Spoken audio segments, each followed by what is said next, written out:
No niin, tervetuloa Seven Synkät Sävelet podcastiin, jakso muistaakseni numero 5. Ja tänään viereemme istuu Juha Aho. Tervetuloa. Kiitos. Mitenkin menee? Aivan hyvin mennään, kiitos. Suoraan bändireistä tähän tultiin, niin kuin tiedät. No, tiedän, mutta halusin säilyttää toki illuusion, että me tuntisi toisiamme. Mutta tulimme tänne tietysti ohjelman mukaisesti puhumaan musiikista.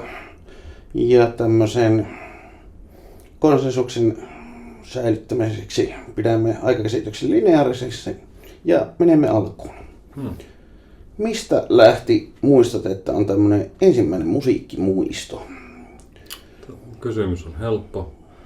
Olin 5-vuotias ja Montessori-päiväkodin stereoiden äärellä istuin suuret kuppimalliset kuulokkeet päässäni. Ne olivat kytketty tämmöisen 90-luvun AM/FM-kasettiin mankkaan ja sieltä kuulokkeesta kuului Fool's Garden -yhtyeen Lemon Tree-niminen kappale ja muistan fiilistelleeni saaneeni kylmiksi eli kylmiä väreitä ja siinä vaiheessa todenneeni jo, että hei, tää musiikkihomma, tämähän on aika siistiä. Kyllä. Oliko tämä jo niin kuin sitten alkupiste sitten musiikin soittamisellekin vai oliko tähän niin kuin eri sitten vielä mikä niin kuin sai sen, että tätä pitää vielä tehdä itsekin? Se ei ollut se varsinainen alkupiste, että silloin 9 vanhana meillä on siis kotona ollut aina piano ja sitten liepellä vanhempien patistuksella päätin lähteä pianotunneille, mutta samana vuonna jouluna äiti sai lahjaksi tämmöisen Hohnerin nailonkielisen kitaran ja hän sitä ei ruvennut soittamaan sitten sen kummemmin ja sitten kävikin niin, että minähän sitä rupesin soittamaan. Kyseinen kitara löytyy edelleen Oulusta lapsuuden kodistani ja sitä tulee soitettua aina siellä käydessäni ja siten nyt on sitten kitaran soittoa takana semmoinen 26 vuotta. Siitä voi tarkemmat katselijat laskeskella, minkä ikäinen mä oon. Kyllä, jätetään se katsojille laskettaviksi. Ja tämä vastaa tähän kysymykseen, että se oli ensimmäinen soitin. Sitten sulla on kanssa myöskin tämmöinen kutsu selkeästi niin kuin, tämmöiselle metallisimmankin musiikin puolelle. Niin mitenkäs, niin kuin, missä vaiheessa sähkökitara tuli sitten? Sähkökitara tuli aika pian siinä sitten sen jälkeen, että olisikohan mennyt vuoden päivät vähän toista. Samaan aikaan isoveljeni, minua muutaman vuoden vanhempi, innostui myöskin kitaran soitosta ja vieläkin muistan lievällä katkeruudella sen reissun sinne Oulun musiikkikullakselle, kun hän sai sen kalliimman ESP LTD hirvittävän vitun heavy suunnikas, kulumikas paskakasa ja Line 6 Spiderin. Ja itse sain käytetyn halvimman mahdollisen Epiphonen Les Paulin, samalla tiellä ollaan edelleen Les Paulit best, mutta no, isoveljen soittoura kesti sen 1,5 vuotta ja mulla on tosiaan nyt 26 vuotta takana, että kuka nauraa nyt. Kyllä. Löysi oikealle omistajalle. Kyllä. Minä sen itse asiassa kyseisen sekä kitaran että vahvistimen takavarikoin, mutta vaihdoin ne mieluisempiin kamppeisiin sitten itselleni. No, mikäs oli sitten tästä tämä seuraava piste, että mitä sitten kun kotona oli soitettu kitaraa, niin mistä lähti sitten niin kuin bänditouhut tai mitenkä lähdit sitten niin kuin laajentamaan tätä? Meillä kävi semmoinen uskomaton säkä tuossa 5. luokalla, että meille tuli ala-asteelle loistava musiikin opettaja Markku, jos olet kuulolla, kiitos. Mutta sitä ennen 3. luokalla ystäväni Lindholmin Antti, toinen shout out, esitteli minulle 2 levyä. Black Sabbathin Best Of ja Pink Floydin Dark Side of the Moon saman iltapäivän aikana. Yeah. Ja tämä on semmoinen selkeä yksittäinen käännekohta omassa elämässäni, joka vaikuttaa edelleen enemmän kuin mikään muu yksittäinen asia tässä meikäläisen musiikin teossa. Joo, se on tullut aikaisin sitten. Niin kuin se, sulla on myöskin niin kuin ihan sitten tuommoista formaalistakin koulutusta myös musiikkiin. Näin on. Ala-asteella en vielä syistä, joihin paneudumme kenties myöhemmin tässä jaksossa, hakeutunut vielä musiikkiluokalle, mutta päätin sitten yläasteen jälkeen keskiarvon riittäessä hakeutua musiikkilukioon. Ja kun tulokset tulivat sinne yläasteemme oveen listoina ja näin oman nimeni ensimmäisenä siellä Modetojen musiikkilukion listassa, niin kirjaimellisesti hyppäsin ilmaan ja tällä lailla niin kuin tuuletin. Joo. Olin kovin mielissäni. Kyllä. Ja Modetoja opinahjona avasi musikaalisia näkymiäni, horisonttejani runsaasti. Ehkä kuvaavaa lienee, että ensimmäisenä päivänä kouluun tulin maastohousuissa, Staminan pitkähiaisessa ja prätkärotsissa, derbillä, ja seuraavan vuoden syksyllä ensimmäisenä päivänä tulin kouluun bussilla, samettitakissa, leveälahkeissa farkuissa, Marlboroa poltellen. Mahtavaa. Ja sit siinä varmaan niin nämä menee silleen rinnakkain, että siinä missä vaiheessa tuli bändit? Ensimmäinen bändi perustettiin silloin 5. luokalla ja ensimmäiset kappaleet, joita ruvettiin treenaamaan, olivat Paranoid, joka on edelleenkin ohjelmistossa, Kyllä. ja Uriah Heepin Lady in Black, jossa on sattumoisin aika lailla samat soinut. Paranoidissa on myös C, mutta E-mollissa ja D-ssä mennään molemmissa. Kyllä. Joo, ja sitten sulla on kanssa tämmönen soitiartesaani. Mitäs se niinku tutkinto, niin mitä se nyt oikein tarkoittaakaan? No, sehän tarkoittaa käytännössä sitä, että suoritin puualan tutkintoa tuolla Hermannan Amiksessa valmistuttuani lukiosta ja pidettyäni välivuoden. Mutta siinä kävi sitten sillä lailla, että masennuin sen verran siitä, syistä joihin en nyt sitten lähde paneutumaan sen erityisemmin, mutta masennuin ja se jäi viimeisen vuoden, 3. vuoden syksyllä kesken se koulu, mutta seuraavana syksynä aloitin sitten tuolla Ikaalisten käsi- ja taideteollisessa soitinrakennuslinjalla, hain kitaralinjalle, sinne oli tunkua, en päässyt, mutta harmonikan rakennuslinjalta minulle tarjottiin paikkaa ja ajattelin, why not, kuulostaa aivan hyvältä, puuntyöstä se on sekin, soitin se on sekin, ja nyt voin sen verran tässä paukuttaa henkseliä, että olen viimeinen Suomessa koulutettu urkuharmonien korjaaja. Oikeesti? Näin on. Joo. Miten tää niinku sitten tuo harmonikkalinja, niin toiko se niinku semmoista uutta näkemystä niinku musiikkiin? Siis kun mulla on kuitenkin tosiaan piano kosketinsoitin taustaa ja sitten ne urkuharmonit on mulle ollut se niin kuin mielenkiintoisin juttu siellä. Ja se, että kitara soittimena on verrattain yksinkertainen verrattuna harmonikkaan. Harmonikassa on noin 3000 erillistä osaa. Yeah. Ja semmoisen kyhääminen on melkoinen työmaa. Mutta itse keskityin lähinnä niiden huoltoon ja siihen, miten ne toimii. Osaan muun muassa virittää huuliharpun tarvittaessa. Yeah. Koska niissä kaikissa on se sama toimintaperiaate, eli siellä on semmoinen levy ja sen keskellä on kieli ja sitten kun se tulee ilmaan, se värähtelee ja ääntä kuuluu. Ja harmonikkapuolelta ehkä päällimmäisenä kuitenkin jäi käteen hyviä ystäviä, hieman syvällisempi ymmärtämys musiikista ja lisää kädentaitoja. Kyllä. Joo, on se näkynyt tuossa. Että soitinkorjauksen taitoa riittää ja näkemystä. Sitten siinä on kuitenkin varmaan ollut joku semmonen niin kuin tämmönen pidempiaikainen projekti, mikä varmaan muhi jo pidempää ajatuksena ja on käynyt erinäköisiä tämmöisiä miehistövaihtoja ja nimevaihtoja ja kaiken näköistä, mutta Entiteet, joka tunnetaan nykyään nimellä Rauhankylä, niin mistä tässä on kyse ja mistä kaikki alkoi kertoa? Kaikki alkoi siitä, kun muutin Tampereelle. Ja nyt jos ruvetaan laskeskelemaan, niin kyseessä lienee ollut vuosi 2000, jos en hirveästi valehtele, niin 12. Joo. Ja siellä sitten olin siellä sitä ennen asunut pääkaupunkiseudulla, jonne en enää palaa kuin pakon edessä. Helsinki, Espoo, Kauniainen, kaikki nämä tuli kierrettyä.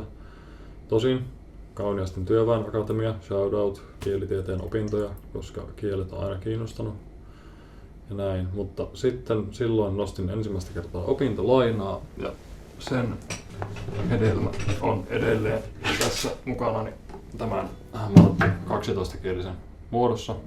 Tästä lisää myöhemmin, kenties. Ja sitten kun tänne Tampereelle tosiaan saavuin, niin ihan siellä ensimmäisessä kämpässä, jossa tulin asuneeksi peräti 2 viikkoa, niin syntyi tämä ensimmäinen kappale, jota nytkin vielä Rauhankylällä soitellaan. Tai no, kyseessä on instrumentaali, jota lähinnä minä soitan, mutta kuitenkin siitä lasken alkaneeksi Rauhankylän taipaleen. Ja sitten siellä Kaukajärven Penthouseissa on syntynyt riffit muun muassa kappaleeseen Higher, johon löytyy linkki tuolta kuvauksesta. Ja myöskin muihin tähän ensimmäisen EP:n kappaleisiin. Ne on käytännössä kaikki ne ideat, ensiaskeleensa ovat ottaneet siellä Kaukajärven Penthousessa. Ne on kerennyt jo hetken kuitenkin niin kuin, se alkuperäinen idea on ollut jo, jos ajatellaan, lasketko tämän niin kuin viralliseksi julkaisuksi, mikä on juuri niin kuin tänä vuonna tullut ja nauhoitettu? Vai mitenkä sä ajattelit? Lasken sen sillä lailla, että ensimmäiset kunnolliset demot näistä on tehty vasta 2020 ja nyt tämä kesäkuussa äänitetty ensimmäinen EP tällä Rauhankylän nimellä, niin se on se ensimmäinen oikea äänite näistä kustakin kappaleesta ja tällä nykyisellä miehistöllä. Miten näet niin tämän sitten, nyt jos tätä pystyy silleen analysoimaan jälkeenpäin, että vaatiko se ne vuodet, että ne sai sen lopullisen muotonsa vai? Mä näkisin enemmänkin, että se vaatii ympärille ne oikeat ihmiset, että ne kappaleiden perusrungot oli olemassa, mutta Rauhankylä, joka siis aloitti uransa nimellä Solase, kunnes muutaman googlaamisen jälkeen totesin, että maailmassa on noin 7 Solase-nimistä bändiä. Ja varsinkaan sieltä 90-luvulta asti vaikuttaneelta yhdysvaltalaisyhtiöltä en halua Cease and Desist tämmöistä lippulappusta postista. Niin päädyin sitten, että vaihdamme tähän toiseen keksimääni nimeen. Tästä ehkä terävimmät katsojat pystyvät hoksaamaan, mihin tässä viitataan.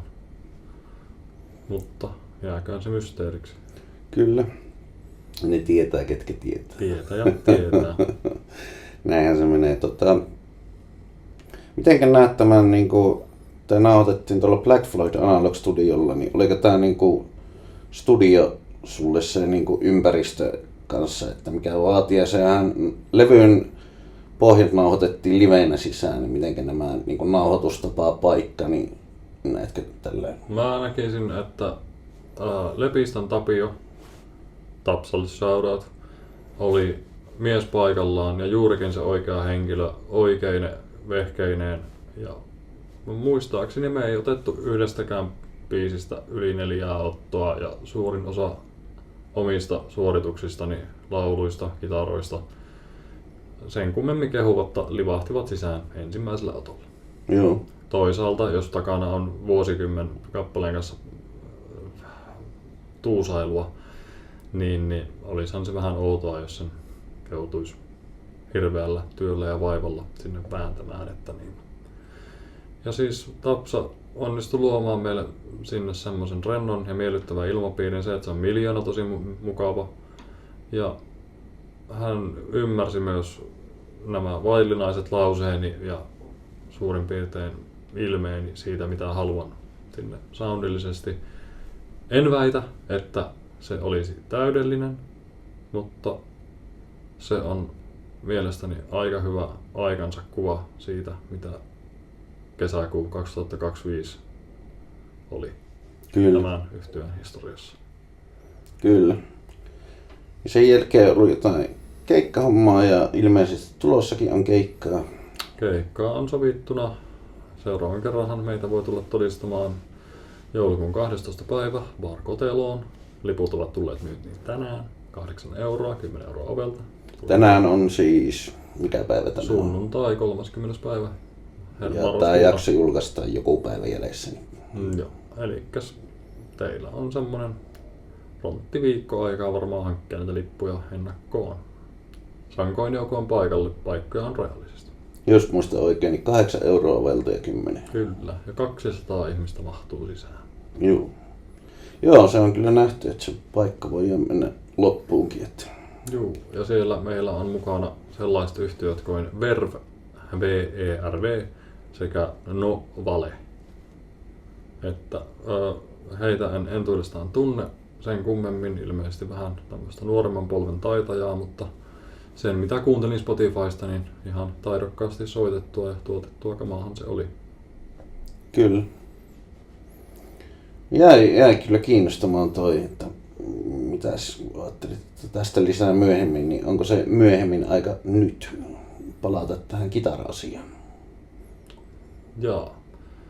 Niin, no Rauhankylähän on siis omassa mielessäni ainakin, palataan taas siihen päivään silloin 3. luokalla 9-vuotiaana, kun Lindholmin Antti sen Dark Side of the Moonin ja Black Sabbathin kokoelman minulle esittelivät. Tai siis esitteli. Hän ei ole kovin tämmöinen multipersona.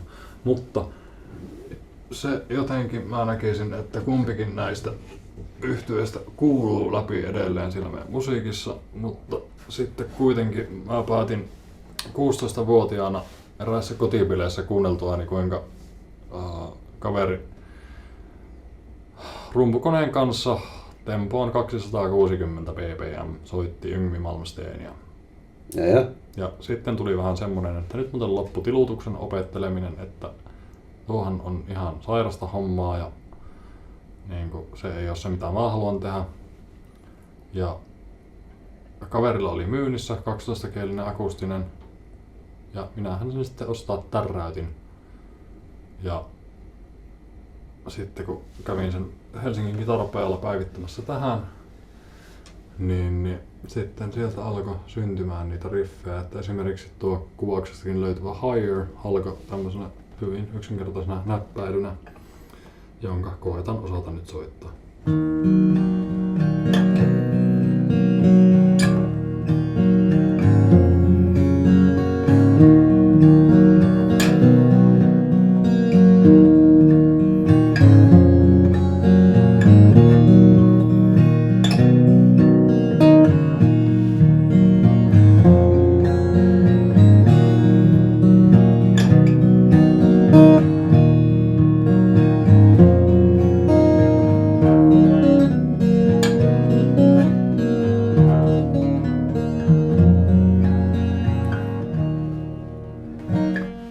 Se on kaunista. Se on ja tuossa niinku ymmärtää sen, mitä, että niinku, se on helposti näyttävää se tiluutus, mutta että se on selkeästi käyttänyt sitä, sen samaa energian tuon näppäilyyn ja tuommoisen opettelemiseen. Että... Niin ja siis kun mä oon enemmänkin semmonen, että melodia ja harmonia on mulle tärkeimmät ja sit sointivärit musiikissa, että se, että mennään miljoonaa ja mahdollisimman monta nuottia ja katoppa tätä, ei ole koskaan ollut mulle oikein se itseisarvo siinä musiikissa, vaan se on se, että se tunnelma, siis se tunne, että esimerkiksi nyt tämän ensimmäisen EP:n kappaleethan käsittelee niinkin klassisia aihepiiriä kuin kuolemaa ja rakkautta, että molemmille on omistettu enemmän tai vähemmän 2 biisiä sillain, josta myös EP:n nimi, mutta niin taustaltahan löytyy siis silloin 2009 vai 10, nyt en ole ihan varma tästä. On sen pakko olla ollut 10, koska mä oon silloin muuttanut jo pois Oulusta. Jos mietit tätä murretta, niin sieltähän se tulee. tulin sitten jouluksi Ouluun ja lähdettiin kaverin kanssa sitten liikenteeseen siinä ja sitten ehdotin, että mentäis käymään yhdellä yhteisellä kaverilla ja tulee hiljasta autossa. Ja sitten kaveri kertoo, että joo tosiaan, että Antti on kuollut. Ja sitten siinä hiljaisuuden vallitessa ajellaan vaan menemään sen päämäärättömästi. Ja sitten siinä alkoi niinku, no surutyön tekeminen totta kai.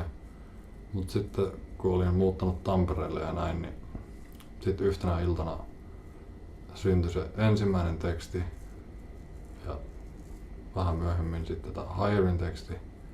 Ja näissä mennään ihan suoraan tätä aihetta käsitellen, että niinku, se oli se mun tapa tavallaan niinku, tehdä sitä surutyötä ja niinku, tavallaan se, että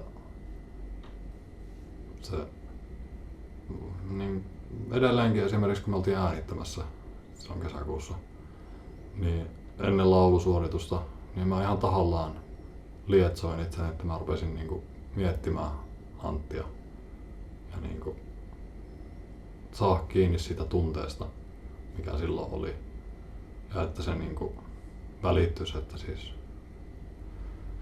Ja anteeksi, tämä melkein liikuttaa jo pelkkä ajatus. Tämä on koskettava tarina ja osautot, mutta tuo on erittäin hieno ajatella, että tämä muisto nimenomaan elää nyt musiikissa. Joo, ja siis mä oon saanut myös palautetta hänen niinku lähimmiltä ystäviltään, että niinku sen lisäksi, että mä oon itse saanut jonkinnäköistä niinku helpotusta ja lohtua ja jopa, no en tiedä onko katarsis oikea sana, mutta no lohtua nyt ainakin, niin se oli itselle aika merkityksellistä, kun eräs kaverinsa, siis hyvä ystävänsä sanoi, että niinku, tai se laittoi mulle viestiä, että hei Juha, että mä oon kuunnellut niitä kappaleita, että hän on saanut itkettyä tälle asialle näiden kappaleiden kautta.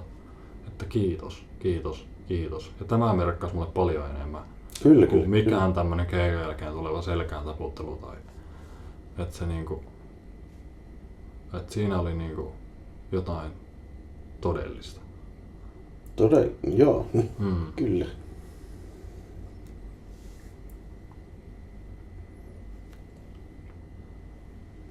Rauha hänen sielulleen, missä hän ikinä onkaan.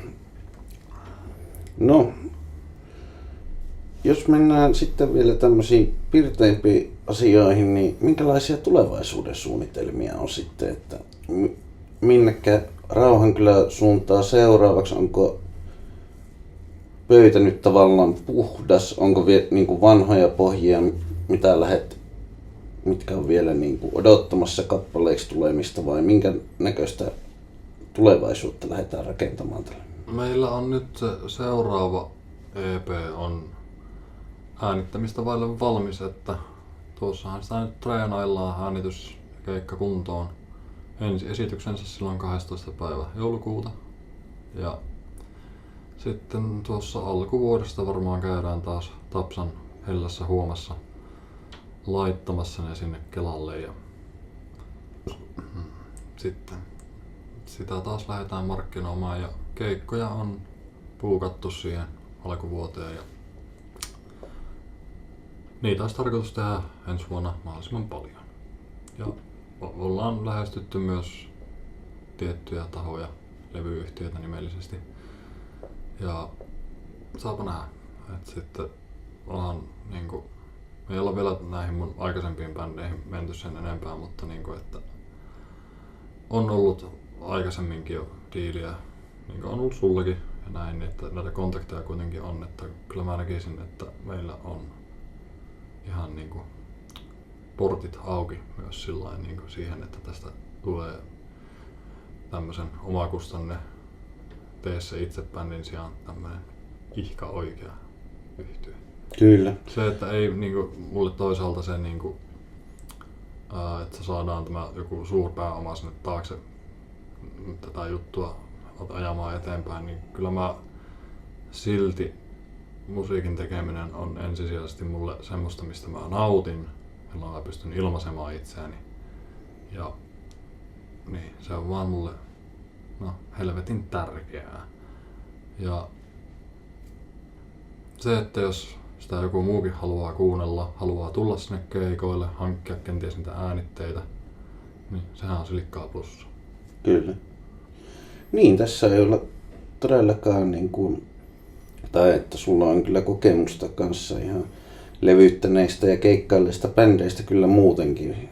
Niin, mitä näistä haluat niin kuin silleen tuoda esille, että No, koska mulla on itsellekin, voin sanoa ihan rehellisesti, että on mysteeri tietyt jutut siellä sun menneisyydessä, että mitä kaikkea siellä on tapahtunut. no, kyllä mä nostasin sieltä sitten ensimmäisenä esille pudasjärveläisen Ruokattomat tosikat eli Ruoto-yhtyeen, jossa vaikutin useamman vuoden basistina ja taustalauluissa. Ja Ruoto toimii edelleen. Terveisiä Hossille ja Jarille. Sori, mä en muista sitä uuden basistin nimeä, mutta terveisiä myös hänelle. Ja me käytiin tosiaan ihan tekemässä ihka oikeita festarikeikkoja ja levyttämässä ja saatiin soundissa arvosteluita, jotka oli ihan sillain, jos nyt ei ylistäviä, niin ainakin kehuivat. Ja YouTubesta jos vähän kaivaa, niin sieltä löytyy Oulun 45 semmonen keikkataltiointi, missä meillä on tupa täynnä ja yleisö on aika mukana. Niin edelleen YouTubessa. Edelleen löytyy YouTubesta. Laitetaanko linkki tohon? Niin? Mä voin käydä vaikka omalla tililläni kommentoimassa sinne sen. No niin, sieltä sitten löytyy. Joo. Sitten oli tämmönen bändi kuin Vesperit. Kyllä. Ja se oli sitten tänne Tampereelle muutettua, niin Haakajärvellä asuessani, niin soitin rakennuskoulun aikaan. Sitten pongasin muusikoiden netistä tämmösen black metal kaksikon, Sarina ja Jaska, eli Jaakko, jotka etti sitten rumpalia ja kitaristia täydentämään tätä live-kokoonpanoa ja kuuntelin sen heidän ensimmäisen 2 biisin, onko se nyt sitten sinkku vai EP, on se aika pitkä, että kyllä EP-mittainen on Esoteros. Niin se oli sen verran vaikuttava silloin ja ihan tuossa viikko sitten sitä viimeksi pyöräytin ja kyllä mä vieläkin tajusin, että miksi mä silloin lähdin sitten mukaan siihen. Ja me tehtiin sitten töitä aika lujasti siihen. No, toiset lujemmin kuin toiset. Itse olisin näin jälkikäteen ajatellen kieltämättä voinut vielä ehkä hieman enemmän panostaa siihen omaan osuuteeni, mutta sitten ulkomusiikillisista syistä päädyttiin siihen tulokseen, että sen paremmin minun, Jaskan kuin rumpalimme Joonankaan tiet eivät jatkuneet sitten tässä yhtyeessä. Ja tämä kaikki sen jälkeen, kun meillä oli tosiaan sitten jo Svartilta sopimus ja oli tuottajaa Oranssi Pasutsu Junis oli tulossa tuottamaan sitä levyä ja hänhän sitten soittaa tällä ensimmäisellä Vesperit-albumilla. Kyllä. Mutta sittenhän tämä pandemia iski ja Tuskan keikat oli jo varattu, mutta sehän peruuntui sitten ja Joo. kyllähän ne kävi sitten soittamassa ja näin, mutta musta mitä on nyt sen vähän seuraillut, niin ei ole Vespellä nyt ihan lähtenyt lentoon se touhu, mutta Sarina on hieno vokaalisti ja näkemyksellinen ihminen, että niin, Joo, mutta eihän sitä niin kuin, että voi tiet erota tuosta, eihän se aina niin kuin natsaa vaan. Niin. Vaikka olisi hieno musiikkia, niin pitää henkilökemiatkin olla. Niin, ja en mä nyt mene sen tarkemmin niihin syihin, mutta niinku syitä oli. Kyllä, kyllä. Ja ne jätetään asianosaisten tietoon. Juurikin näin. Löytyykö sitten jotain muuta semmoista ylläriä sieltä, mitä ei olla vielä otettu esille tai mainittu? No tässä Tampereella sitten, hetkinen, kummispäin se nyt menee? Täytyy aivan miettiä, että se on ollut sitten vähän niinku päällekkäin Vespen kanssa, mutta sitten vähän myös. No, mulla nyt ei se aikana ole päässä ihan selkeä, mutta kuitenkin soitettiin tämmöstä, no mitenköhän sitä nyt luonnehtisi, se oli ehkä folk proge Meillä oli siis kokoonpanona, mä soitin siinä bassoa ja sähkökitaraa, meillä oli sellisti ja laulava akustinen kitaristi ja rumpali. Karppisen Aleksi vaikuttaa nykyään muun muassa Hulta, Huima ja Hitaat sekunnit yhtyeessä, terveistä Aleksille. Ja Ojalan Janne oli siinä bandleaderinä, hieno biisintekijä.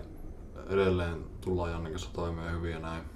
Mutta sitten sillä bändillä tehtiin kans keikkaa ja hyviä keikkoja tehtiinkin ja äänitettiin semmonen omakustanne. Sekin oli, että onko se pitkä soitto vai EP.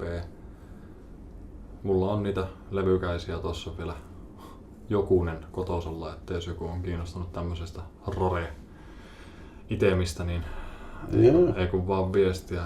Itse kyllä tykkään edelleenkin. Mitäs kautta voi ottaa yhteyttä? No esimerkiksi tämänkin kanavan kautta kyllähän minut tavoittaa sitten, että niinku, sieltä jos laittaa viestiä vaikka kanavan ylläpitäjälle, joka istuu vieressä, niin hän voi minua nykiä hihasta sitten. Itse asiassa minä en koskikaan tähän. Ei, tarkoitin sitä, että onneksi ei itse tarvitse muuta kuin höpöttää täällä ja jätän tämän manageroinnin tuonne Tuomakselle. Niin, no mutta siis... Joo, kyllä. Meille voi laittaa viestiä. Viestiä voi laittaa, että jos se semmonen folkahtavampi meno kiinnostaa. Ja siis ei se paskaa ole. Mä sen verran uskalla sanoa, että se on vähän jännä tämä niinku kahtiajaottelu, että kuitenkin kun samaan aikaan kun mä aloitin ton 12-kielisen kanssa silloin 16 vanhana, niin se metallin soitto jäi silloin vähän niinku hetkeksi kokonaan, kunnes se sitten tuli takaisin. Ja nyt sitten Rauhankylässä mun mielestä nämä kaksi kohtaa aika lailla sillä lailla, että ei se ehkä siis niinku suoraan tai niin ilmeistä ole se folk-homma sillä, että eihän meillä niinku toistaiseksi ole ollut akustisia soittimia tai näin. Mutta kyllähän mä siis näppäilen kitaraa ja sitä on paljon sitä cleania siellä. Ja, joo, kyllä. Ja näin, että ne särövallit on enemmänkin tehokeinoja kuin se, että se olisi pelkkää hernekeittoa. Tästähän me ollaan riideltykin, onko se metallia vai ei, ja itse on just sen takia ehkä niinku ajatellutkin, että ne särövallit on niinku enemmän sitä juurikin niinku tukevaa, niinku, että se... Ja siis... Mutta jos se pohja on Black Sabbathissa, niin, niin kyllähän sekin sieltä on kuultavissa. Että... On. Mä siis, kun en mä tiedä, mielenkö mä sitä itsekään sillain välttämättä metalliksi siinä, miten se nyt nykyään mielletään. Mutta siis kyllähän se nyt roskaampaa helvetti on kuin Abba. Mutta niin, no joo, kyllä näin ajateltu. Niin. Tai vaikka, no keksi itse joku bändi, mutta niin. Kyllä minä Fultz-pedaaleista pidän yhtä lailla kuin noista akustisistakin kitaroista. Kyllä. Ja sehän on niin kuin siinä, että sun soitossa ja niin kuin treenissä niin kitarakamoissa ja tommosissa huomannut, että sulla on niin kuin todella tavoitteellisia ja niin kuin se soundin luominen kanssa, niin kuin, että se... Joo, siis kyllä jatket turhautuu siihen, että mun rigin kasaaminen kestää semmoisen varttitunnin siinä ja siihen sisältyy se joku 20 metriä piuhaa ja 5 pedaalia ja 2 vahvistinta ja kyllä. Näin, mutta toisaalta nepä on ne treenispuhelimellakin tehdyt äänitteet todistaneet, että en mä täysin hakoteilla tässä ole, että se on se yksikin äänite, mikä meillä on tosta yksi Solasen demo, niin tai siis Solase nimisen kappaleen demo, niin siellä se kitara soundi liidissä menee sillain, se oikein siirtyy monta metriä siellä, kun se menee vahvistimesta toiseen se niin kuin delay soundi ja se on mun mielestä hienon kuulunut, vaikka sen puhelimella äänitetty. Joo. Omalla kokemuksena muistan, kun ensimmäisen kerran laitoit, niin kuin, en mä muista niitä syitä, että kyllä sä kerroit sen tekniikankin, mutta eihän se nyt mulle jäänyt mieleen, mutta niin kuin, se mikin 2 eri vahvariin. Ja sitten se soundi oli jotain ihan uskomatonta, kun sillä soitti. Että niin kuin... Joo, se on siis se stereo, joka 2 eri soundista vahvistinta, ne täydentää toisiaan. Ja sitten jos sulla on näitä esimerkiksi delayta tai tämmöisiä efektejä, siellä toisessa voi olla sitä ja toisessa voi olla olematta. Ns. Wet, dry rig, jos nyt mennään tämmöiseen jargoniin. Mutta niin, enemmän on enemmän Yngvi Malmsteenia lainatakseni. Päästiin kuitenkin niin ynkän positiiviseen vaikutukseen. No joo, enkä mä nyt siis ynkkää voi täysin dissata. Black Star on edelleenkin mulla yksi semmonen lämmittelykappale, se intro. Juu. Mutta en mä sit lähtenyt sitä trilogisuuden OP5 sen enempää hakkaamaan kuin mitä se meni semmosella kohtuullisella puolen vuoden hakkaamisella, eli ei ihan mennyt. Joo, ei ne ynkäjutut ihan niin helppoja ole sitten kuitenkaan, jos ne aikoo samalla tavalla soittaa. Niin, kaverilla on höyhenen keveä tatsi ja... No, niin. Hän on Bachinsa ja Ritchie Blackmorensa kuunnellut. Kyllä.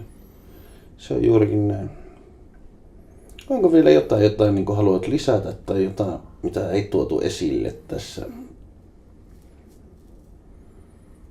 Joo. No, Mun mielestä ollaan saatu aika hyvä paketti nimittäin kasaan. joo, eihän tässä siis sillain... Se ehkä, miksi tuli kitaraa silloin siihen paneuduttua siis aikanaan aika paljonkin, niin siis vaikka olenkin sosiaalinen henkilö varsinkin nykyään ja näin, niin sitten tuossa peruskouluaikana kuitenkin oli sitä tommoista, kuitenkin kun olin aika herkkä ja tämmönen taiteellinen kaveri ja hiukset alkoi kasvaa jo varhaisessa vaiheessa, niin sitten koin tätä koulukiusaamista, mikä on muistan terminä aika paska, mutta kumminkin niin siis useamman vuoden ajan, niin sitten oli helpompaa paeta kitaran ja kirjojen maailmaa. Niin meinaatko, että niinku koulukiusaaminen itsessään lieventää niinku väkivaltaa semmosena, että... Jos että sitä nimittää kiusaamiseksi Juu, ja väkivallaksi, niin kyllä se mun mielestä on vähättelyä. Joo. Mutta sitten siinähän oli naurettavaa se, että me 8. luokalla sitten koko kouluessa soitettiin ensimmäinen keikka ja se kiusaaminen loppui kuin seinään. Mulla oli viikkoa myöhemmin ensimmäinen tyttökaveri. Kannattaa ruveta soittaa kitaraa. Näihin sanoi. Kiitos. Kiitos.